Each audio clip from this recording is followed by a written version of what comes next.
Action. এখন কত থেকে বেশিরভাগ পোলাপানে এই মোসের গোল বানায় লায়, এই কর্নার খেয়ে লায়। তো স্কেচ করার ক্ষেত্রে আমাদের কী করতে হবে এই জিনিসটা দেখে, আমাদের প্রথমে এখানে একটা হাত দিতে হইব, হাত দেওয়ার পরে এমন করে টান দিতে হবে, টান দেওয়ার পরে আমাদের সেন্টার পয়েন্ট মনে আছে এখানে কোন জায়গায় রাখবো, আস্তে করে মেশিনটা ফালাই দিবেন, ছেড়ে দিচ্ছেন। তারপরে এখান থেকে যদি অনেক বড় ফাঁকা হয় তাহলে এই অন্য হিসাবে, এখানে ওনার তো কম, অনেক যদি বড় ফাঁকা না হয় তাহলে এইভাবে আস্তে আস্তে সামনের দিকে আগাতে হবো।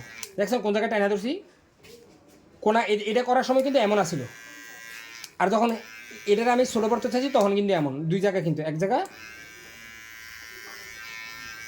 দুই জায়গা। এবার মোস্ট কর্নার হয়েছে, এবার হচ্ছে এই অংশ দেখছেন, এমনি এমনি ধরতে হবে, কিন্তু এমনি যদি না ধরি, আমি যদি এমনি টান দিয়া এমন করে নিয়ে আসি, ধরেন এমনি লুজ মোজ কাটা পরে দেবো গা, আর এমনি ধরলে মোজ ভিতরে ঢুকে গেল গা, ওইদিকে ঢুকে গেল, দেখকেন আবার দেখকেন